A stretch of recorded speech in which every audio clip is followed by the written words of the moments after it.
ನಾಯಕನಹಟ್ಟಿ ಪಟ್ಟಣದಲ್ಲಿ ಸೋಮವಾರ ಮದೀನಾ ಮಸೀದಿಯ ಮುಸ್ಲಿಂ ಬಾಂಧವರು ಮೆರವಣಿಗೆಯ ಮೂಲಕ ಸಮೀಪದ ಮಾಳಪ್ಪನಹಟ್ಟಿ ರಸ್ತೆಯ ಈದ್ಗಾ ಮೈದಾನದಲ್ಲಿ ನೂರಾರು ಜನ ಒಟ್ಟಿಗೆ ಸೇರಿ ಸಾಮೂಹಿಕವಾಗಿ ಪ್ರಾರ್ಥನೆಯನ್ನ ಸಲ್ಲಿಸಿದರು. ನಿನ್ನೆ ಚಂದ್ರನ ದರ್ಶನವಾಗಿದ್ದರಿಂದ ಇಂದು ಈದ್ ಉಲ್ ಫಿತರ್ ಅನ್ನ ಆಚರಿಸಲಾಯಿತು.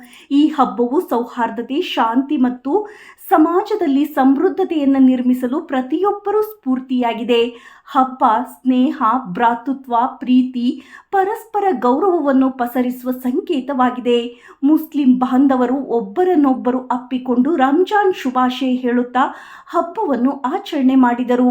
ಇದೇ ವೇಳೆ ಮದೀನಾ ಮಸೀದಿಯ ಗುರುಗಳಾದ ಅಬ್ದುಲ್ ಮುಬಿನ್, ಅಧ್ಯಕ್ಷರಾದ ಮಹಮ್ಮದ್ ಯೂಸುಫ್, ಉಪಾಧ್ಯಕ್ಷ ಮಹಮ್ಮದ್ ಫಯಾಜ್, ಕಾರ್ಯದರ್ಶಿ ಮಹಮ್ಮದ್ ಸನಾವುಲ್ಲಾ, ಸದಸ್ಯರಾದ ಸೈಯದ್ ಬೇಗ್, ಕುದ್ದೂಸ್, ಅಗೋಷ್, ಅಯಾಜ್ ಹಾಗೂ ಸಮಸ್ತ ಮದೀನಾ ಮಸೀದಿಯ ಮುಸ್ಲಿಂ ಬಾಂಧವರು ಇದ್ದರು.